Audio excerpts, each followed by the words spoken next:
안녕하세요. 살까 팔까 TV 정기준 원장입니다. 반갑습니다. 오늘은 특집입니다. 2021년 주식 살까 팔까입니다. 계속해서 종목 살까 팔까 진행했었는데요. 오늘 장 마감했죠. 오늘 올해 장을 마감했습니다. 그래서 마감한 상태에서 종목하는 것보다도 오히려 내년 시장에 대해서 좀 전망을 해보고, 과연 내년 시장도 올해처럼 주식 시장이 좋을지, 그래서 주식을 사야지 될지, 아니면 내년에는 주식 시장이 안 좋아서 파는 게 좋을지, 우리 연구원들의 의견을 한번 들어보고 얘기 나눠보도록 하겠습니다. 자, 가장 먼저 누구 먼저 만나볼까요? 오늘은 자, 먼저 하고 싶으신 분 한번 손을 들어봐 주시면은, 자, 그러면은 우리 나성민 팀장 먼저 불러보도록 하겠습니다. 나성민 팀장님 나와주세요. 네, 팀장님, 안녕하세요. 반갑습니다. 안녕하세요. 올해 한 해도 많은 성과를 내주셨어요. 네, 올해 이제 코로나로 인해서 3월 네. 달에 코스피가 저점 1400대에서 지금 2800대까지 2배 정도 올라가는, 사실 저도 증시를 보면서 이런 장은 처음 봤던 아주 아무튼 강한 장세였습니다. 뭐 전망도 잘 해주셨고, 그만큼 시장에서 좀 우량주 중심에서, 네네네. 특히 이제 제약바이오 우량주들 중에서 뭐 올해 스타가 된 종목도 많이 발굴을 해주셔가지고 실제로 뭐 수익률에 상당히 도움이 되었는데, 내년에도 올해처럼 이렇게 수익률 랠리가 계속해서 이어질까요? 일단 먼저 결론부터 말씀드리면, 결론부터 바로. 결론부터 말씀드리면 내년도도 강세장이 이어질 거다. 강세. 이렇게 판단합니다. 그러면 내년 2021년 주식 냉정하게 사야 된다? 냉정하게 사야 된다. 냉정하게 살까? 살까 의견을 제시를 해드리겠습니다. 네. 자, 앞서 질문했던 것 중에 요지는 그거예요. 올해 특히 코로나로 인해서 시장이 최악의 상황으로 망가진 이후에 상당히 가파른 랠리가 펼쳐졌어요. 수익률 게임이 상당했는데, 내년에도 국내 주식 시장에 이런 수익률 게임이 가능하겠느냐는 거죠. 네, 일단 올해 이제 특징적인 게 뭐냐면 동학 개미 운동이라고 할 수 있는 개인들의 맞아요. 어떤 증시 유입 유동성이 삼성전자를 필두로 해서 네, 그렇게 네. 참여를 많이 했었죠. 참여를 많이 했고, 사실 지금 또 대기성 자금이 한 60조 정도 되는 걸로 파악이 되고 있습니다. 그렇게 나요. 그만큼 이제 시장의 유동성이 굉장히 풍부하다라고 보시면 될 것 같고요. 지금 증시 이외에는 자금이 딱히 투자처를 찾지 못하고 있기 때문에 내년에도 계속해서 증시 자금 유입은 지속될 거다, 이렇게 판단을 하고 있습니다. 증시의 자금 유입은 계속될 것으로 판단이 되고 있다. 그래서 그러니까 자꾸 이제 조금씩 제 핵심적인 질문에 대해서는 약간씩 좀 정확하게 네네. 얘기 나누시는 것 같은데, 네네. 올해 같은 수익률 게임이 펼쳐질 거냐는 게 네네. 핵심인데, 가능할까요? 가능할 것 같습니다. 아, 그래요? 네, 일단은 올해의 가장 특징적이었던 게 언택트 주 그리고 바이오 주들이었다라고 하면, 내년에는 조금 더 다른 양상, 특히 이제 테마들이 돌아가면서 다른 섹터 내에서 스타 주들이 나올 가능성이 크다. 혹은 올해 코로나로 인해서 피해를 봤던 종목들, 아니면 시크리컬 종목들이 내년에는 아웃퍼폼할 가능성이 있기 때문에 수익률 게임이 내년에도 가능하다, 이렇게 생각을 합니다. 네, 지금 뭐 네이버의 주가 차트 흐름 보고 계시는데, 사실 이제 코로나 심리가 다소 안정이 되고 나서, 코로나19 심리가 안정이 되고 나서는 하락했어요. 그렇지만은 이 큰 우량주가 밑에서부터 뭐 엄청 올라왔습니다. 언택트 그야말로 어떻게 보면은 뭐 투자자분들께는 생소한 단어였는데, 언택트가 네네. 되게 이제 익숙해진 단어가 될 정도였는데, 자, 내년에 그렇다면은 지금 실제로 시장에서 어느 정도 펀더멘털이 뒷받침이 돼야지만 또 강해질 수 있는데, 뭐냐면은 유동성이 처음에 기반이 되면은 실질적으로 올해처럼 그렇게 뭐 언택트 주며 주목받는 이슈 종목들이 있으면 거기 우르르 또 몰리고 그래서 올라가는데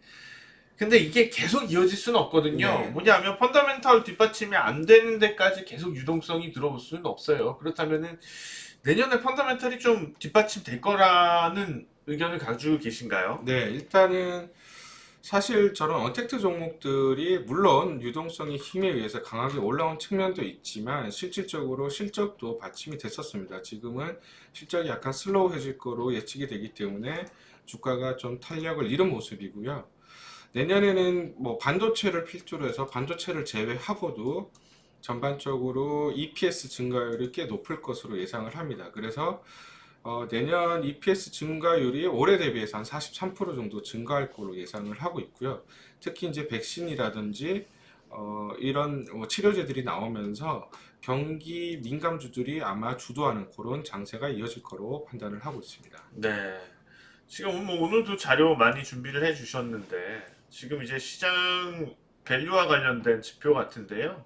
설명 좀 해주시겠어요? 예, 일단은 우리나라는 대표적인 저평가 국가였습니다. 항상 얘기가 나오는 게 PBR이 한 배 미만에 계속 유지가 됐었고요.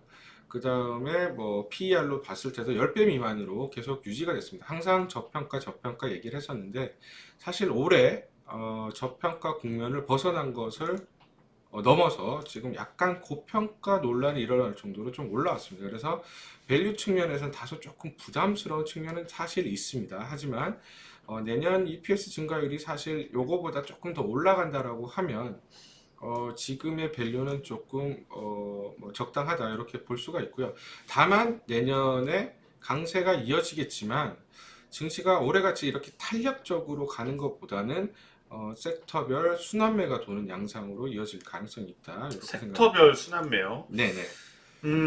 섹터별 순환매라고 했을 때 실질적으로 우리가 주목을 해야지 되는 거는 그 한 해에서 가장 주도를 하는 섹터거든요. 네. 그 다음에 또 그 다음으로 주도할 섹터 정도이고 왜냐하면은 실제로 그 시장의 중심이 되는 섹터와 그렇지 않은 섹터 물론 이제 순환매를 돌면서 다 같은 상승 흐름을 보일 가능성이 높지만 실제로 주도격인 섹터하고 이제 뭐 5위권 밖으로 밀려나는 섹터하고의 수익률 차이는 상당히 네. 커요. 2배 이상도 나고 네. 그러는데 그렇다면은 만약에 그런 순환매가 돌았을 때 가장 주목해 봐야 될 섹터가 어떤 섹터가 있을까요? 일단 올해에 이제 그 피해를 봤던 코로나 피해를 봤던 섹터를 좀 유심 있게 봐야 될 것 같고요. 내년에 본격적으로 뭐 지금도 부양책을 계속 실시하고 있지만 내년에 인프라 투자가 확대될 가능성이 높고요. 또 백신이 보급이 확대되면서 전반적으로 EPS 증가율이 늘어나는 것은 결국은 시크릿컬 결국 경기 민감주라고 판단합니다. 그래서 좀 관심 있게 봐야 될 것은 저는 철강 쪽 그리고 건설 쪽을 건설 쪽 그리고 건설 기계 건설 기계요. 네, 경기 민감주 쪽을 좀 관심 있게 봐야 된다 이렇게 생각합니다. 경기 민감주 중에서 건설 기계, 지금 저도 이제 쭉 보다 보니까는 특히 건설주가 네네네. 밸류가 상당히 낮아요. 특별히 그렇게 거래도 많이 적고 아, 건설주들이요. 특별히 그런 이유가 있나요? 네, 뭐 몇 가지 이유가 있는데요. 뭐 보시면 아시겠지만 PBR이 한 배가 안 되고요. PER로 봤을 때도 5배가 채 안 되는 종목들이 이제야 뭐 6배 네, 넘어가는 종목들이 나오고 채 안 있고. 됩니다. 이렇게 보면은 건설은 보통 주기가 2년에서 한 3, 4년 단계로 이제 유지가 됩니다. 보통 건설이 들어가면 시공을 하고 그 다음에 분양금을 내고 중도금을 내고 이런 순서들인데 매출에 잡히는 것들은 보통 분양이 시작이 되는 2년 전 거거든요. 그렇다 보면 지금 실적들은 사실은 2년 전 혹은 1년 전 실적이라고 보시면 될 것 같아요. 그래서 올해는 사실 그 건설에 대한 어떤 제재들이 많았음에도 불구하고 작년 대비해서는 분양 실적들이 꽤 좋게 나왔습니다. 그리고 지금 국토부 장관이 바뀌면서 설 전에 공급을 확대하는 정책을 내놓겠다는 얘기가 있을 정도로 정부에서는 지금 부동산 실책에 따른 공급 확대 정책으로 선회할 가능성이 높고요. 그렇다라고 하면 내년부터 본격적인 공급이 확대될 수 있다. 그러면 내년부터 분양을 생각했을 때는 향후 한 1, 2년 동안은 랠리가 가능하다. 이렇게 생각을 합니다. 지금 코덱스 건설 흐름 보고 계시는데요. 보시는 것처럼 올해 다른 종목들에 비해서는 많이 못 올랐다가 최근 들어 4분기 들어서 두각을 보였어요. 4분기 들어서는 꽤 오르긴 올라왔는데 네네. 이게 오른 게 그동안 너무 이제 추세가 낮고 변동성도 적어 있어서 그렇게 올라 보이는 거지. 실질적으로 지금 코덱스 건설 주가로 놓고 본다면은 몇백 원 오른 것도 아니에요. 이제 밑에서 한 600원, 500원, 600원 올라온 건데 이거를 단순하게 우리가 그냥 그림상으로 보면은 단기적으로 좀 많이 올라서 부담스럽다 할 수 있겠지만은 그럼 말씀하신 것대로라면 오히려 지금 뭐 조정 기다리지 말고 그냥 내년을 준비하면서 건설주들 중에서 유명한 건설주들 좀 잡아서 가는 것도 괜찮겠네요. 네, 지금 보시면은 저 고점을 했던 게 2018년 정도 될 겁니다. 그리고 올해도 올랐다고 하지만 사실 시장에서는 많이 좀 소외가 됐고 이제야 좀 12월 달에 반등을 했거든요. 사실은 뭐 올해 내년 이제 분양 공급이 늘어난다고 하면 지금부터 사서 한 1, 2년 정도 대비를 해도 괜찮다 이렇게 생각을 합니다. 네, 지금 뭐 GS 건설 차트 흐름인데 오늘도 뭐 5% 가깝게 올랐고 25,000원 하던 주가가 GS 건설은 많이 올랐네요. 그래도 4만 원 가깝게 올랐었으니까 네. 하반기에 이런 점들 놓고 봤을 때 실제로 뭐 오른 종목도 있고 안 오른 종목도 있어요. 사실 좀 부진한 종목도 있고 한데 아무래도 올해 잘 하반기에 잘 나갔던 종목들이 또 내년에도 좋을까요? 네, 일단은 지금 뭐 괜찮게 올라온 종목들의 특징은 뭐냐면 우리나라 국내의 어떤 주택 공급, 즉 아파트 분양 실적이라든지 향후 공급에 대한 기대감이 높은 종목, 플러스 최근에 유가가 반등하면서 내년 해외발 수주 기대감들이 반영이 됐다고 생각하시면 될 것 같습니다. 올해 워낙 코로나 때문에 해외 수주 실적이 저조했기 때문에 내년에는 기저효과로 인해서 아무래도 급반등할 가능성이 높기 때문에 그런 종목들을 좀 눈여겨보실 필요가 있습니다. 그러면 건설 중에서는 탑픽을 어떤 종목으로 볼까요? 저는 탑픽으로는 GS건설. 아, 역시 좀 최근 들어서 네. 빛이 났던 그런 네, 종목. GS건설과 그 다음에 대우건설 정도 예상을 아. 하고 있고요. 일단 대우건설도 마찬가지입니다. 비슷하다라고 보시면 되는데 특히 뭐 대우건설 같은 경우에는 국내의 어떤 NH 공사와 또 수주 계약들을 그동안 많이 했었고요. 그렇기 때문에 국내 공급 확대 정책에도 어울리는 종목이고 해외발 수주 기대감들도 높기 때문에 향후에 실적 자체가 급등할 가능성이 높다 이렇게 예상을 합니다. 지금 PR 뭐 내년 실적 예상치 대비해서 5.2배로 네. 낮은 수준이네요. 자, 그 밖에 건설주 외에 또 우리가 주목해서 봐야 될 섹터가 있을까요? 철강 섹터를 조금 주목해서 보실 필요가 있습니다. 철강이요. 일단 철강 쪽은 최근에 물론 이제 호주에서 뭐 철강석 수출 좀 뭐 제재하면서 뭐 철강 가격이 올라온 것도 사실이지만 지금 철강 가격이 급등을 하고 있습니다. 그래서 지금 원자재 값이 올라오다 보니까 지금 철강 섹터에 있는 업체들이 후판 가격을 지금 인상을 할 아, 예정이고요. 마진이 많이 좋아지겠네요. 네, 마진율이요. 후판 네. 가격을 인상을 하고요. 그 다음에 뭐 철강, 기타 건설에 들어가는 철강까지 올릴 예정입니다. 그리고 아까 말씀드렸지만 건설 업종이 내년에 이제 공급이 확대되면 철강 가격은 자연스럽게 수요 증가로 인해서 올라갈 가능성이 높다. 이렇게 예측을 합니다. 탑픽으로는 어떤 종목을? 탑픽으로는 일단은 포스코를 좀 뭐 물론 이제 좀 큰 종목이긴 네. 하지만 예, 포스코를 보시면은 아직도 전고점 대비해서 한참 떨어져 있는 상황이고요. 일단 내년에 호황기가 진입한다라고 하면은 과거 고점까지 충분히 반등할 가능성이 높다 이렇게 네. 생각합니다.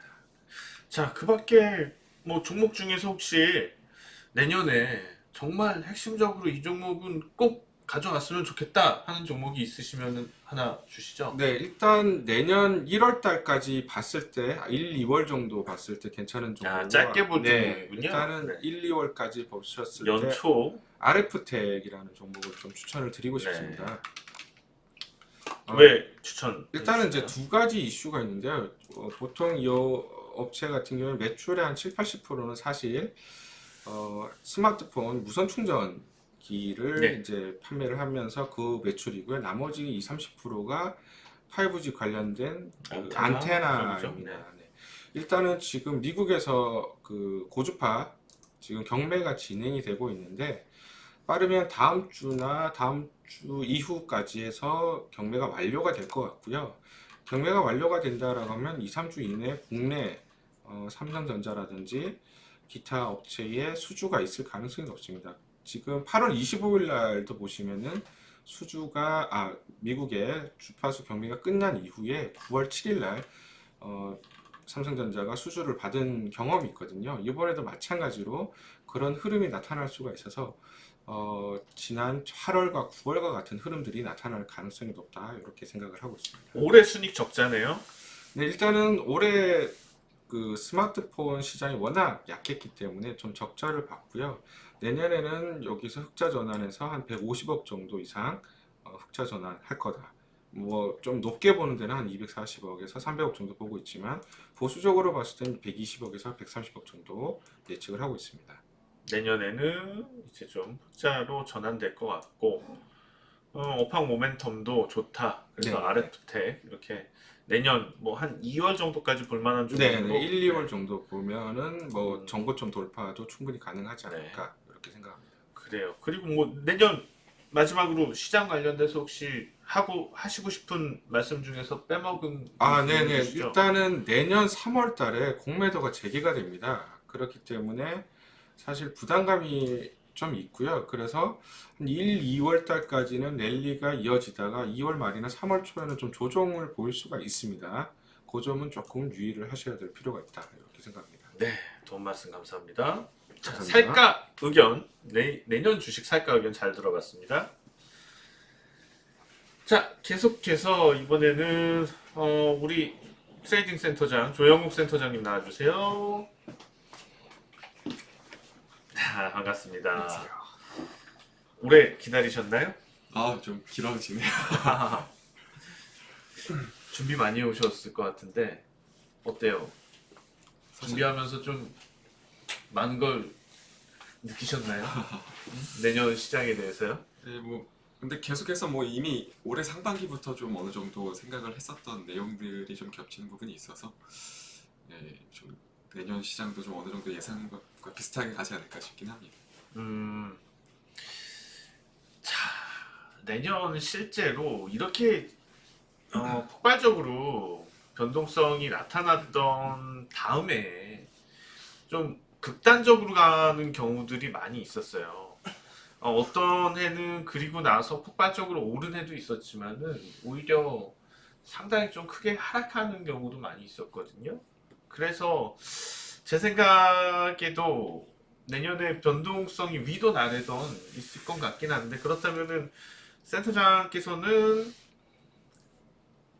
오르는 쪽의 변동성을 지금 생각을 하시는 건가요? 네, 맞습니다. 아, 그래요. 그러면은 역시 내년 2021년 주식 살까 의견을 주셨는데 같은 질문이에요.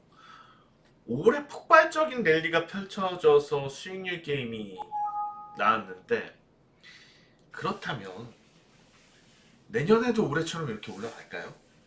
그러니까 일반적인 시장 분위기라고 좀 보시면 안 될 것 같고요. 외부 여건이라든지 이런 부분도 확실히 다르고 그리고 이번 코로나19 팬데믹 사태를 계기로 이제 또 한국을 바라보는 이제 세계적인 좀 투자 관점이 좀 많이 바뀐 것 같습니다. 한국에 대한 투자 관점 자체가 그러면은 뭔가에 지금 이제 올해 랠리에서 주도 수급이라고 할 수 있는 건 사실 외국인은 아니었거든요. 그러니까 제가 말씀드리는 거는 환율에 대비해서 지금 이 정도 환율이면은 외국인이 뭐 어마어마한 순매수를 보였었어야 되는데 그렇진 않아요. 그렇다면 외국인 주도 시장은 아니었단 말이에요. 그러면은 말씀하신 게 근거가 된다면 내년엔 외국인 주도로 시장이 올라갈 수 있을까요? 네, 있다고 보고 있습니다. 아, 그래요? 그러면 종목들도 거기에 좀 맞출 필요가 있을 것 같은데. 네, 그래서 제가 좀 준비해온 종목도 좀 어느 정도 대충 좀 맞춰져 아. 있다고 보시면 될 것 같습니다. 그럼 궁금한데 바로 얘기 들어보세요. 어떤 아까- 종목인데요? 아까 잠깐 보셨던 것 네. 같은데 네이버입니다. 저는 네이버를 좀 탐색을 하고 있는데 네. 일단은 좀 매수 살까? 보다는 저는 약간 지금은 중립 정도였거든요. 근데 이제 이거를 내년에 좀 최애 종목으로 뽑아오신 특별한 이유가 있을까요? 사실 뭐 국내 증시 패러다임이랑 좀 마찬가지로 이번 이 코로나19 사태를 통해서 이 플랫폼 기업들, 네. 플랫폼을 기반으로 한 이 기업의 경쟁력과 사업 확장에 대한 이 무궁무진함 이런 부분이 추후에 성장성으로 이제 좀 톡톡하게 좀 역할을 할 거라고 좀 보여지고 있고요. 그리고 지금 또 가장 좀 중요하게 제가 생각하는 게 하반기, 그러니까 상반기 때 이제 언택트 관련해서 좀 시세를 분출했었고 네. 하반기는 쉬었습니다. 오랜 기간 쉬었습니다. 그 수급들이 IT랑 바이오 쪽으로 좀 넘어갔었어요. 그런데 지금 생각하시는 이 IT 종목들, 뭐 셀트리온이라든지 삼성전자 같은 종목들이 단기간 또 이제 과열권에 또 잠깐 들어온 상황이기 때문에 또 주요 수급 주체들이 또 다른 대형주를 순환매할 종목들을 또 계속해서 좀 서치를 하고 있을 것 같습니다. 그러한 대상이 저는 개인적으로 내년 상반기는 네이버나 카카오가 다시 좀 주도권을 좀 가져가지 않을까. 오히려 언택트의 밸류에이션, 그러니까 성장성이라고 할까요? 언택트보다는 그런 플랫폼 기업들의 성장성이 좀 표출이 돼서 올라갈 수 있겠다. 근데 지금 올해 실적 기준으로 보면은 PER 수준이 쉬운 배가 넘어요. 네. 이 수준은 부담스럽진 않을까요? 지금 근데 뭐 IT 기업들도 마찬가지고 이미 내후년 컨센서스까지 다 땡겨와서 지금 시세를 좀 분출하고 있는 상황인데 사실 네이버도 그렇게 치면 비싸다고 보기는 어렵거든요. 22년 실적까지 땡겨온다고 하면. 그 앞서 나성민 팀장께서 건설주들 말씀을 해주셨는데 건설주는 PER이 6배 정도 수준이에요. 거기에 비할 건 아니지만 성장성 때문에 내년 거를 21년 거를 땡겨와도 30배 PER 수준인데 이 정도는 실제로 이런 IT 플랫폼 기업에는 낮은 PER이다. 아주 피하는 이렇게. 거 보시면 될 것 같습니다. 네. 그래서 먼저 내년 추천주 먼저 한번 들어봤고요. 자, 그러면은 내년에 이제 궁금한 것 중에 올해도 계속해서 투자자분들께서 갈팡질팡했던 게 처음에 접근을 삼성전자를 중심으로 해서 시작들을 많이 하셨어요. 근데 실제로 삼성전자가 좀 못 갔죠, 상대적으로. 되게 못 갔죠, 상대적으로. 반면 코스닥 종목들, 물론 이제 셀트리온 같은 경우에는 코스피지만 대거 코스닥에 상장되어 있는 그런 BT 종목들이 많이 갔고요. 그러다 보니까는 좀 뒤늦게 그런 쪽으로 다시 옮겨 탔다가 좀 어떻게 보면 엇박자를 맞춰서 왔다 갔다 하는 동향이 나타났어요. 그래서 중요한 건 코스닥 쪽이 갈지 코스피 쪽이 갈지예요. 무거운 종목이 갈지 좀 가벼운 데가 갈지 성장성을 보고 주식을 사야 될지 가치를 보고 사야 될지 이게 참 고민이거든요. 내년에는 어떤 쪽이 갈 거라고 생각을 하세요? 저는 둘 다 갈 것 같습니다. 어떤 쪽이 더 갈 거라고 생각하세요?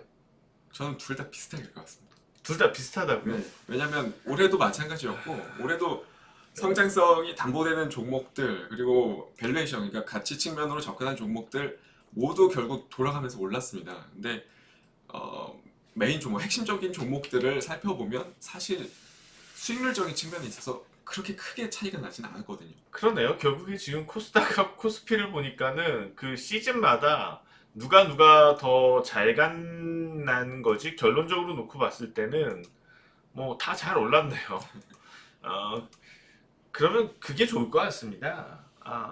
여기저기 더 잘 가는 쪽에 눈치 보고 왔다 갔다 하지 말고 차라리 좀 쉬어가고 있는 틈에 들어가고 너무 과열될 때 좀 더 그때 엇박자를 내지 말고 박자 맞춰서 옮겨가고 그게 좋을 것 같네요. 그게 전략이 가장 괜찮을 것 같습니다. 내년 자, 그러면은 앞서서 드렸던 질문에서 이어지는 건데 가치 있는 종목을 사는 게 좋을까요? 성장성이 좋은 종목을 사는 게 좋을까요?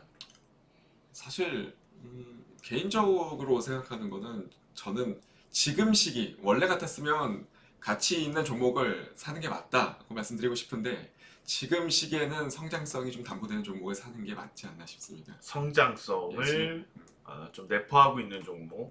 앞서서 그런 종목으로 네이버를 들고 나오셨는데 그럼 그 밖에 어떤 종목들이 있을까요? 성장성이 담보가 되는 유망한 종목. 아무래도 반도체 쪽, 뭐 지금 그 외로 생각해보면 반도체는 5G 관련 종목들도 괜찮다고 보고 있고요. 앞서 뭐 상세하게 좀 말씀해 주셨기 네. 때문에 종목은 좀 생략을 하고 업황 쪽으로만 접근하면 아무래도 반도체, 전기차 또는 5G 전기차까지 뽑아주셨는데 그렇다면 전기차도 너무 종목들이 다양하게 있어요. 사실 2차 전지부터 해서 부품이며 너무 많은데 사실 뭐 사야 될지 개인 투자자들 입장에서는 왜냐하면 실제로 막 그냥 이슈만 되고 한번 쭉 올랐다가 떨어져 버리고 그러면 수익 챙기기도 어렵고 그래요. 그렇다고 해서 또 너무 무거운 종목 사기도 부담스러운 것도 있고 그러면은 어떤 쪽으로 우리가 좀 중심을 두고 접근하는 게 좋을까요? 일단 여기서 뭐 종목을 말씀드리기보다는 조금 힌트를 드리자면 실제로 지금 미국 쪽 완성차 쪽에 공급 계약이 이루어지는 업체들이 나오고 있습니다. 최근에 계속해서 좀 나오고 테슬라의 공급 테슬라, 계약이 되는 예, 그렇죠. 업체들 대표적으로 어떤 종목이 있죠? 종목을 여기서 좀 공개하기는 조금 그렇고요. 제가 이거는 추후에 저희 서비스에서 이 진입 시점을 좀 탐색하고 있는 종목이라서 여기서 조금 오픈하기 좀 그렇고 추후에 다시 한번 말씀을 드리겠습니다. 그러면 그 부품 쪽에서 전장 부품도 있을 거고 배터리도 있을 거고 여러 가지가 있을 건데 배터리 중에서도 여러 가지가 있죠. 배터리 소재도 있을 거고 어느 쪽이 유망할까요? 그러면 좀 더 세분화해서 종목이 아니고 세분화해서 들어가요. 방금 말씀해 주셔가지고 배터리 소재 쪽을 저희가 좀 집중적으로 보고 있긴 합니다. 네. 배터리 소재와 관련된 종목. 공급 계약 찾아보면 네. 나오긴 하는데 그거는 제가 조금 더 기술적으로 좀 더 연구하고 탐색 시점을 좀 진입을 할 예정입니다. 그럴 거면 말을 해주지 좀 치사하네. 네. 자, 그럼 계속해서 넘어가 볼 텐데, 자, 지금 일단 우리가 수급 측면에서 외국인도 얘기를 했고, 실제로 성장성, 그 다음에 기업 가치, 성장성이 기반이 되는 종목들. 그런데 올해 가장 앞서서도 동학개미 운동이라고 할 만큼 개인들이 시장에서의 역할을 무시할 수 없단 말이에요. 어떤 모멘텀을 주는 데 있어서 오히려 개인들의 출발이 시발점이 되는 경우도 많아요. 내년 증시에도 개인 투자자들의 역할과 동향들이 시장의 어떤 흐름들을 만드는데 계속해서 올해처럼 영향이 될지 어떻게 예상하시나요? 사실 저는 큰 영향을 미치긴 좀 어려울 것 같습니다. 왜냐하면 지금 하반기 들어서 기관과 외인들의 메이저 수급 주체들을 보면 그들 역시 단타, 그러니까 소위 말해서 하루 이틀 치고 빠지는 전략도 상당히 많이 지금 사용을 하고 있습니다. 그러다 보니까 개인적으로 지금 위치, 그러니까 조금 다소 증시가 과열된 지금 위치에서는 개인 투자자분들 역시도 중장기 관점으로 접근하기는 분명히 좀 어려울 거라고 좀 생각을 하고 있어요. 그래서 그런 부분이 좀 올해 상반기처럼 이렇게 집약적으로 좀 함축돼서 좀 힘이 모아지기는 어려울 거라고 좀 생각이 듭니다. 그러니까 올해처럼 개인 투자자들의 투자 붐이 일기는 좀 어려울 것 같다. 그렇다면은 이제 우리가 트레이딩 센터장이시니까 아무래도 테마라든지 뭐 사회 이슈와 관련된 종목들에 대해서 많이 다루실 수밖에 없어요. 그러니까 올해 테마들이 제가 알고 있는 거의 모든 테마들은 다 돌았어요. 진짜 안 도는 테마가 손에 꼽힐 만큼 다 돌았는데 단도직입적으로 궁금한 게 한 가지가 있어요. 아무래도 내년에는 대선이 더 가까워지다 보니까 정치 관련주들이 움직이겠느냐 테마로서 이미 다 움직였고 이제 버릴 주식인지 그게 너무 궁금하거든요. 어떻게 생각하세요? 저는 당연히 이제 뭐 역사적으로도 그래왔고 이제 내후년이죠. 대선이 내후년 3월인가 4월인데 대선 테마주가 뭐 세력이 가장 좋아하는 테마 중에 하나이기 때문에 저는 대선 테마는 뭐 지금 너무 많은 종목들이 움직이고 있지만 또 새로운 스타가 탄생을 할 겁니다. 분명히.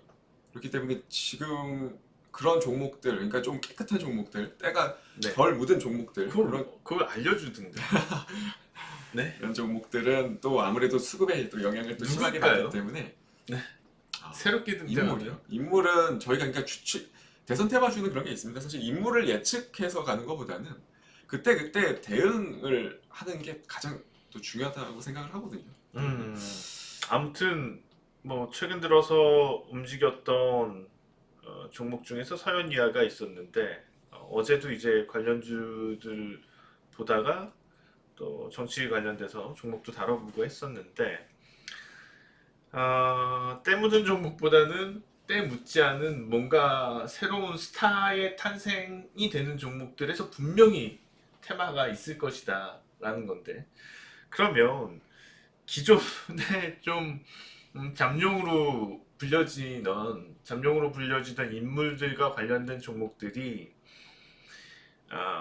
뭐 얘기하면 다 아시겠지만 중간에 말을 끊어서 죄송한데 그 스타라는 게 그 네. 인물을 말하는 게 아니고 종목. 종목이요. 종목에 있어서 이제 또 연관된 종목이 나올 겁니다. 그럼 새로운 인물이 등장할 가능성은 없다고 보세요? 없다고 봅니다. 저는. 진짜요? 네. 정말 그럴까요? 저는 지금 상황이라면 전 한 분 떠오르시는 분은 있긴 있어요. 여쭤봐도 괜찮을까요? 나중에 큰일 났어요. 네, 아무튼 간에 그러면 일단 지금 거론이 되고 있는 잠룡들과 관련된 주식들이 움직일 거라는 거죠? 네, 맞습니다. 모두가 움직일까요? 아니면은 확실히 선별적으로 움직일까요? 이미 모두가 한번 움직였기 때문에 네. 1차 파동까지는 원래 수많은 종목들이 움직입니다. 근데 2차, 3차 파동 갈수록 확실히 이제 좁혀지기 때문에 예, 저는 개인적으로 한 3, 4종목 정도만 압축해서 보는 걸 권해드리겠습니다. 그 3, 4 종목 중에 한 가지만 알려주세요. 이게 근데 네. 테마 종목들, 특히 대선 테마 종목 같은 경우는 수급에 영향을 너무 많이 받기 때문에 나중에 뭐라고 안 할 테니까. 방송에서 오픈하기가 조금 그렇긴 합니다. 제가 나중에 털어서 제가 나중에 꼭 털어서 제가 말씀드리도록 하겠습니다. 오늘은 뭐 털기 싫으신 것 같고요. 자, 우선 뭐 대선 정치인 테마 먼저 얘기를 해봤는데 실제로 그 테마만 움직이지는 않을 거예요. 물론 이제 말씀 주셨듯이 개인 투자자의 붐이 올해만큼은 2021년에 아닐 거라고 생각을 하셨기 때문에 그만큼 테마도 좀 올해보다는 약화될 수도 있겠지만 그렇다면 생각하시기에 내년에는 이 테마 정도는 한번 분명히 큰 뭔가의 산을 그려줄 것이다 생각하시는 테마 2가지만 더 말씀해 주시면 좋을 것 같은데. 일단 뭐 하나는 제가 뭐 테마라고 하긴 좀 그런데 아까도 말씀드렸듯이 전기차였어가지고 뭐 이거는 조금 규모가 좀 큰 이제 섹터다 보니까 이거는 좀 그렇고 배제하고 하나를 더 말씀드리면 네. 재생에너지 쪽 관련한 부분을 다시 지금 좀 최근에 보고 있습니다. 끝난 게 아니었고 좀 잠잠했던 네, 거라고 올해- 판단을 하시는 네, 건가요? 올해 좀 잠잠했고 아하. 다시 정책적인 요인들에 의해서 뭐 미국도 그렇고 국내도 그렇고요. 마찬가지고 정책적인 요인에 힘입어서 다시 한번 좀 사회적인 이슈가 좀 되지 않을까 개인적으로 좀 생각을 하고 있기 때문에 정치 테마 이후에 하나를 더 보신다면 저는 개인적으로 신재생 에너지 쪽 관련해서 좀 주의 깊게 보고 있습니다. CS 윈드, CS 베어링이 상장되고 또 CS 윈드의 주가가 고공행진이에요. 풍력 발전 테마 중심적인 종목인데 실적이 뒷받침되었어요. 실제로 CS 윈드 같은 경우에는 실적을 보시면은 뭐 CS 윈드 이름에 대해서 생소할 수밖에 없었을 텐데 올해 주가가 올라서 오히려 좀 더 이렇게 관심을 갖게 되었어요. 물론 우린 좀 일찍 추천을 했었죠. CS 윈드에 대해서. 지금 뭐 어마어마하게 수익이 창출이 된 케이스일 것 같은데, 전 사실 너무 올랐다고 생각이 되거든요. 살까 팔까 의견한다면 저는 CS 윈드는 지금 팔까 의견이에요. 그런데, 그럼에도 불구하고, 풍력도 더 갈까요? 저는 풍력보다는 한번 사이클이 태양광 쪽으로 한번 오지 않을까 태양광? 저 생각을 하고 있습니다. 지금 그러면 OCI가 최근에 이슈가 됐는데, OCI도 태양광 쪽에서 좀 움직인 거였나요? 네, 아무래도 조금 최근에 이제 완전히 추세 전환 신호까지 좀 나왔죠. 그렇다 보니까 내년도 움직임을 좀 기대해 볼 수 있는 자리까지 좀 올라왔다고 저는 좀 보여지고 있습니다. 태양광. 폴리실리콘 관련되죠? OCI가. 네, 그렇습니다. 태양광 OCI밖에 없나요? 여러 종목이 있는데 네. 네, 뭐 자세히 지금 기억이 안 나서 지금. 네. 태양광 쪽도 한번 봐야지 될 것 같고 그 밖에 재생에너지와 관련된 종목들 그 외에도 상당히 많습니다. 관련 종목들. 네. 한번 진짜 뭐 CS 윈드가 그만 가더라도 사실상 안 간 종목들이 또 크게 갈 수가 있고 실적이 나오는 종목들도 있을 것 같아서 네, 좋습니다. 자, 그러면은 내년도 유망할 수 있는 테마까지 좀 알아봤고요. 자, 그렇다면 마지막으로 이거는 정말 우리 센터장님밖에 할 수 없는 부분이에요. 왜냐하면 수급의 이동이라는 거는 사실 모든 예상을 뛰어넘거든요. 그렇죠. 우리가 테마도 예상을 해봤고 어떤 사회 현상이나 이슈에 대해서 뭐 섹터에 대해서도 앞에서도 얘기를 나눠봤고 했는데 실질적으로 수급이 몰리는 쪽에서 시세가 난단 말이에요. 그렇다면은 본인 감에서 수급의 맥이 어느 쪽으로 흘러갈지 한번 좀 감을 잡아서 제시를 해주시면 좋을 것 같은데. 수급의 맥을 그러니까 지금 뭐 큰 섹터로 말씀하시는 건지 아니면 소형 일단은 이제 우리 탑다운식으로 해서 좀 봐주시면 좋을 것 같아서 일단은 큰 쪽부터 해서 좀 작은 물들 시냇물이 어디로 흘러갈지.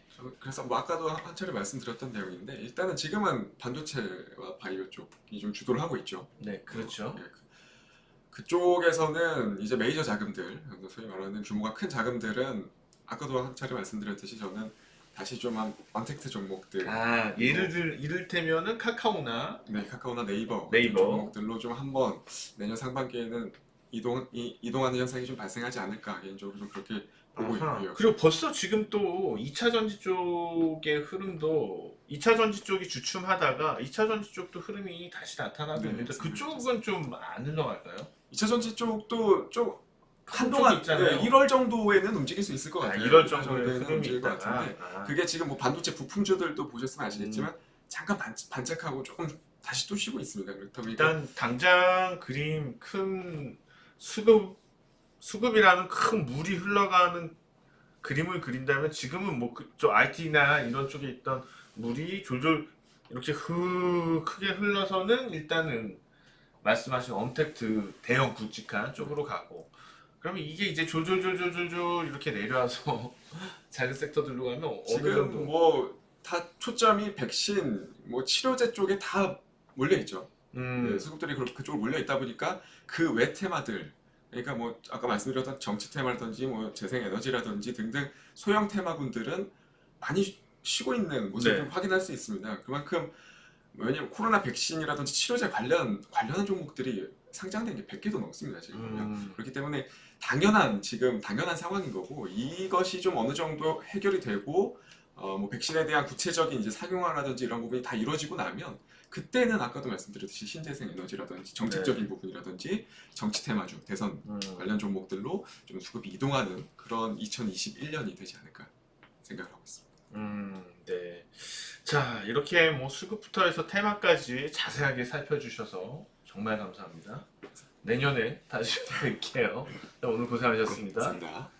자, 마지막으로 우리 김진우 선임연구원의 의견도 한번 들어보도록 하겠습니다. 오래 기다리셨어요. 아, 네네. 사실 오래 기다리면은 좀 더 잘해야 되겠다는 생각을 할 수밖에 없어요. 그쵸? 그쵸, 네. 근데 실제로 거기서 기다리면서 그 생각만 나진 않아요. 별 생각 다 나잖아요. 네네. 별 생각 중에서 어떤 생각하셨어요? 뭐 제가 말씀드리고자 하는 내용들도 좀 앞에서 뭐 팀장님이나 센터장님이 좀 해주신 부분도 아니, 있어서. 그러니까 그런 그 증시와 관련된 부분 말고, 네. 그러니까 증시하고 관련 없는 딴 생각이죠. 그러니까 딴 생각 네. 중에서 어떤 생각, 뭐 인상적인 생각 하신 거 있으세요? 기다리시면서 재밌는 생각? 재밌는 건 그냥 언제 제 차례가 오나 그 생각만 좀 그래요? 했습니다. 네. 생각이 좀 심심하시네. 네. 자, 그럼 바로 들어가죠. 네네. 내년에 주식을 살까요, 팔까요? 저는 일단 살까? 네, 살까? 제시해드리겠습니다. 네. 아이, 세 분 모두 다 내년에도 주식을 살까 의견이시면 방송이 재미가 없어요. 대신 저는 전제가 조금 있긴 전제는 합니다. 있어요? 네. 네, 어떤 전제를 가지고? 내년 1분기 중에는 고점을 한번 찍고 조정이 네. 나올 가능성이 높고요. 그러면 1분기 이후에는 좀 단기적으로 조정을 보이다가 개선된다고 하면 하반기에 좀 개선되지 않을까라고 판단이 듭니다. 내년 1분기까지는 쭉 더 달려가다가 예. 내년 1분기까지 쭉 달려가다가 네, 좀 뭐 월봉으로 한번 체크를 해볼까요? 네. 진짜 많이 올랐습니다. 월봉인데 참 많이 올랐네요. 그쵸. 네. 내년 1분기에 뭐 추가적으로 더 올랐다가 1분기 내내요? 1분기 중인데 1분기 중, 네, 중에 1분기 고점은 중에 나오지 고점, 않을까. 네. 고점 뭐 요렇게 올랐다가 요렇게 좀 이게 뭐 파란색 뭐 요렇게 파란색으로 바뀌면서 조정을 그래서 언제까지 받는다고요? 뭐 일단 2분기 중까지는 받을 수 있고요. 2분기 중까지 네. 뭐 조정이 이런 식으로 발생을 할 수 있겠다. 네. 그래서 반등이 나온다면 하반기에 좀 본격적으로 나오지 않을까. 그 이후에 하반기부터는 또 반등이 뭐 이런 식으로 나오지 않을까 그런 예상을 하시는데 1분기에 강하게 예상하시는 특별한 이유는? 일단 지금 상승세를 꺾기는 어렵습니다. 그래서 지금의 탄력이 너무 강해서 그 동력을 꺾을 수 있는 뭔가의 악재가 없을 것이다. 그쵸. 근데 그게 1분기 중에 한번 나올 거라고 생각이 드는 게 그 악재가 1분기 중에는 한번 나오지 않을까? 네, 어떤 네. 부분? 일단은 아무래도 지금 코로나 3월 이후로 네. 증시가 워낙 좀 급격하게 올랐기 때문에 네. 피로감이 쌓였던 게 이제 좀 눌릴 때가 됐다라는 것이랑 네. 또 한 가지는 이제 주식을 오래 하신 분들은 좀 아실 텐데 이제 1, 2월 되면은 북한의 지정학적 리스크가 좀 발생할 수 있습니다. 북한 네, 지정. 그래서 이제 시장 조정이 나올 때 그게 좀 억지로 엮이지 않을까라고 판단이 드는데 그래도 대세 하락보다는 조정 정도로 나올 수 있는 거는 뭐 지정학적 리스크는 이미 어느 정도 학습 효과가 되어 있기 때문에 단기 조정을 만들기에는 모멘텀적으로 좀 가능하지 않을까라고 판단이 듭니다. 네, 저도 뭐 1분기나 아니면 뭐 연초나 조정을 만들 수 있는 가능한 악재들을 쭉 보다 보면은 말씀하신 지정학적 리스크도 있을 수도 있지만 약간 글로벌 금융 위기와 관련돼서 얘기가 불거져 나올 가능성은 있지 않을까 생각을 해보거든요. 네. 그 우려는 없을까요? 오히려 저는 좀 우려는 적다고 생각이 드는데, 그 우려는 금융 위기에 대한 금융 위기가 발생한다는 게 아니고 금융 위기 자체에 대해서 좀 전 세계 뭐 어디서 터질지 모르겠지만은 어디가 뭐 중심적인 우려 국가가 될지 모르겠지만 그리고 이게 뭐 어떤 상품에서 나올지도 모르는 거지만 그런 위기설이 시장의 발목을 그러니까 설이 나올 가능성도 좀 적다고 보시는 건가요?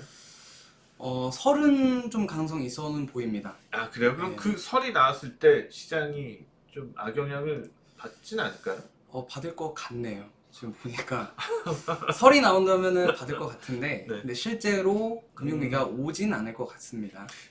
그러면은 실제로 금융 위기가 오지 않을 거라고 생각하시는 어떤 이유가 있을까요? 일단은 이제 미국 대선이 끝났죠. 그래서 네. 이제 바이든 시대를 맞게 되는데, 아무래도 지금 트럼프 시대에서는 강한 미국, 그래서 미국 우선주의가 작용하다 보니까 글로벌 교역이 많이 힘들었던 부분이 있습니다. 뭐 실제로 미중 무역 분쟁도 있었고요. 근데 이제 바이든 시대에서는 그래도 지금 시대보다는 좀 글로벌 교역량이 증가하지 않을까라는 판단이 있습니다. 그러면 이제 실적적으로는 좀 개선이 나타나지 않을까 판단이 듭니다. 네, 알겠습니다. 자, 전체적으로 우리가 지금 펀더멘털을 말씀을 해주신 거예요. 네. 이제 그쵸? 근데 실제로 시장이 그런 펀더멘털만 따라서 왔다 갔다 하지도 않을 거고, 그렇죠. 그렇죠?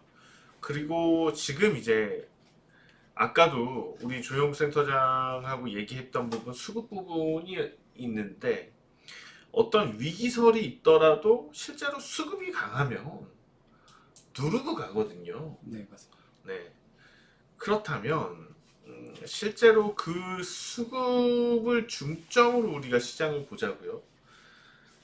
자, 올해는 철저하게 펀더멘탈이 아니고 수급이 더 우위에 있는 시장이었어요. 네. 내년에도 그럴까요? 내년에는 달라질까요? 좀 어려운 질문이긴 한데, 네. 그래도 저는 개인적으로 봤을 때는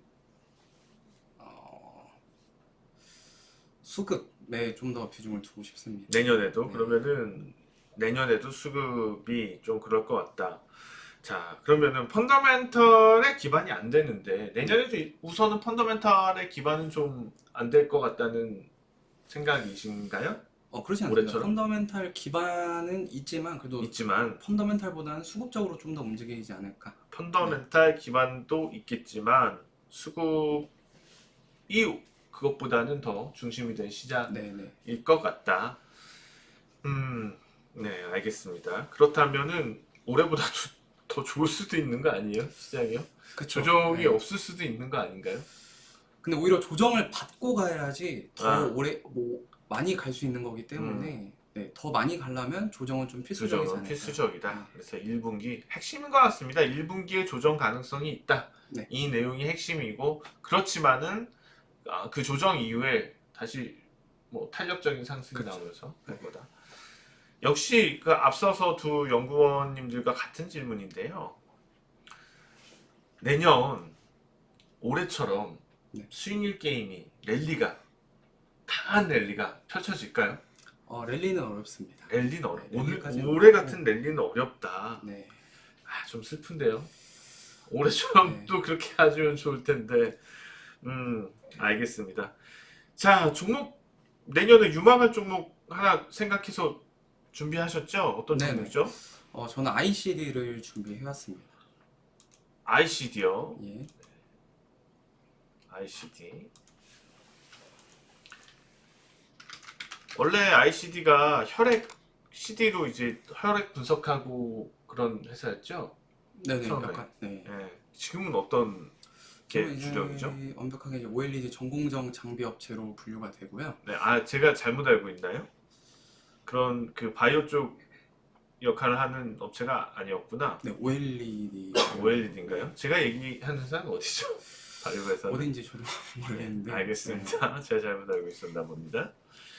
자, ICD 주가가 그냥 기술적으로 딱 그냥 차트만 딱 놓고 괜찮네? 할 정도의 그림이 나오고 있는 것 같은데 왜 좋은 그림이죠? 지금?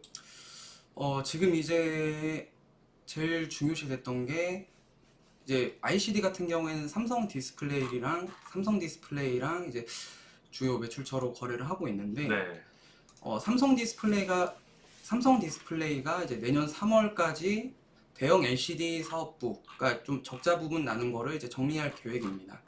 그에 따라서 이제 OLED 쪽으로 집중을 할 계획이고 그에 따라서 ICD가 좀 수혜를 받을 가능성이 높다라는 것이 좀 주요 포인트였습니다. 네.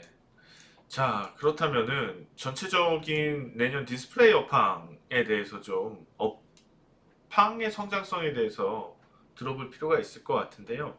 실제로 IT 중에서 디스플레이와 관련돼서는 그렇게 부각을 받지 못했어요. 대표적으로 우리가 삼성을 볼 수가 있을 것 같은데 LG 디스플레이를 보는 게 낫겠구나. LG 디스플레이를 보는 게 좋을 것 같은데 실제로 올해 다른 종목들 수익 랠리에 비해서 어떻게 보면은 이 정도 상승률이면은 소해주거든요. 네. 지금 그럼 전체적으로 디스플레이 업황에 대해서는 내년 전망을 상당히 좋게 보시는 건가요? 그렇죠. 올해는 아무래도 지금 코로나19 때문에 네. 좀 실적적으로 부각을 못 받았었지만 내년부터 좀 OLED 투자 재개가 된다 했을 때는 그래도 올해 이상 좀 상승세가 나오지 않을까라고 판단이 됩니다. 시장 전체적으로는 올해만큼의 탄력성은 어렵겠다라고 얘기를 주셨는데 앞서서 그런데 LG 디스플레이 같은 경우에는 뭐 예를 들어서 디스플레이 업종의 대표주니까요. 마찬가지로 올해 이런 상승폭보다 올해 이렇게 상승폭이 나왔는데 이 상승폭보다 크게 갈 수도 있겠다 네, 이런 맞습니다. 전망이신 거죠? 네. 그렇다면은 실제로 우리가 뭐 디스플레이도 여러 가지가 있잖아요. 그 중에서 말씀 주신 ICD와 같은 종목이 있을 거고 OLED와 관련돼서 네. 그 밖에 또 어떤 쪽에 관심을 가져볼까요? 저는 사실 디스플레이에서는 뭐 굳이 여러 개 보기보다는 뭐 OLED 쪽을 보는 게 낫고 OLED 쪽이요. 근데 최근에 또 이슈가 됐던 부분은 마이크로 LED 쪽이 또 이슈가 됐었어요. OLED하고는 좀 라인이 완전히 다르잖아요. 네. 그러면은 자 시청자분들께서 궁금하신 건 그걸 거예요. OLED 쪽이 낫다고 하셨는데 만약에 우리가 마이크로 LED하고 OLED 쪽하고 종목을 선별해서 들어간다면 네. 어느 쪽을 살까요? 저는 OLED. OLED요? 왜 그렇게 생각하시죠? 오히려 지금 OLED가 관심은 받지만 생각보다 못 올랐습니다. 뭐 2018년, 19년 시세보다 올해 못 올랐기 때문에 결국에는 기간 조정을 받았다라는 관점에서는 못 올랐던 종목이 오히려 저가에서 매수가 유입이 되면서 오르기는 더 좋은 환경이다라고 판단이 됩니다. 제 질문은 산업 측면에서 네. 우리가 디스플레이의 방향성이 미래 디스플레이의 방향성이 OLED 쪽으로 잡힐지 아니면은 마이크로 LED 쪽으로 잡힐지에 대한 질문이거든요. 향후 이제 TV 시장을 누가 어느 기술이 선점을 하느냐인데 여기서 이제 삼성이냐 LG냐도 갈릴 수가 있는 부분이어서요. 네네. 그래서 질문이에요. 개인적으로 분석하실 때 업황에 대해서 네. 마이크로 미래 이제 디스플레이 차세대 디스플레이에 있어서 마이크로 LED가 좀 더 유망할지 OLED가 유망할지 그 부분은 어떻게 생각하세요? 그것은 좀 마이크로 LED가 좀 더 가능성이 있을 수는 있지만 네. 적어도 내년이랑 내후년 2022년까지는 적어도 OLED가 우세일 것 같습니다. 아하, 당장 우리가 보는 시각에서는 마이크로 LED보다는 OLED 쪽이 네. 맞지 않을까? 그렇게 생각하시는 이유는 아무래도 최근 들어서 뭐 LG에서는 계속해서 플렉시블 디스플레이에 대해서 제품들이 나오고 있고 뭐 롤러블 TV며 이런 네. 것들이 더 상용화될 수 있는데 실질적으로 지금 그런 기능들이 LED에서는 좀 어렵죠? 네, 어렵습니다. 그런 측면에서 당장만 놓고 봤을 때는 좀 OLED 쪽이 맞지 않을까. 뭐 그쪽을 선택해서 간다. 네, 맞습니다. 그쪽으로. 네, 잘 들어봤습니다. 자, 그럼 마지막으로 내년 시장 전망 관련해서 네. 더 해주시고 싶은 얘기 있으시면은 짧게 좀 부탁드릴게요. 짧게 말씀드리면 어차피 지금 올해 같은 경우에는 코로나19로 인해서 상당히 많이 빠진 종목들이 있습니다. 뭐 예를 들어서 여행 항공업이나 아니면 화장품 관련주들이 많이 빠졌었는데 내년에 이제 백신 치료제 개발이 되면서 경제 활동이 정상화된다고 했을 때는 오히려 많이 빠졌던 그쪽 업종으로 좀 보는 게 도움이 되지 않을까라고 판단이 듭니다. 예를 들어서 뭐 화장품 이런 종목들을 봐야 될까요? 네, 화장품 중에서는 뭐 한국콜마가 괜찮지 않을까라고 판단이 드네요. 화장품 관련돼서도 한번 좀 관심을 가져야 될 것 같고 또 어떤 게 있을까요? 여행주가 있을까요? 아니면 네, 뭐 여행주에서는 뭐 모두 투어 이런 음. 종목이 조금 선호주로 뽑힐 것 같습니다. 네, 알겠습니다.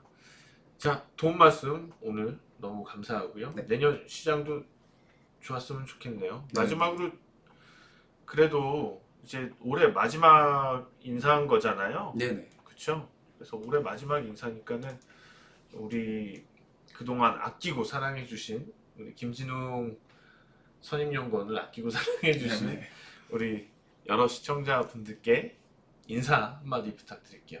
네, 시청자 여러분들 많이 사랑해 주셔서 감사하고요. 내년에도 더 좋은 종목들, 좋은 이슈 분석을 통해서 찾아뵐 수 있도록 노력하겠습니다. 네, 그리고 내년에는 또 카메라를 정면으로 보고 얘기할 수 네네. 있는 연구원님이 되셨어요. 카메라랑 좀 더 친해지시는 네네, 연구원님이 알겠습니다. 될 거라고 믿습니다. 네네. 자, 오늘 도움 말씀 감사합니다. 네, 감사합니다. 자, 1시간 가깝게 내년 시장 전망을 살까, 팔까 코너에서 만나봤는데요. 세 분 모두가 살까 의견이셨습니다. 내년 시장도 전문가들의 이런 일관된 의견이면은 올라갈 가능성이 높다고 생각을 합니다. 저도 그렇게 판단을 합니다.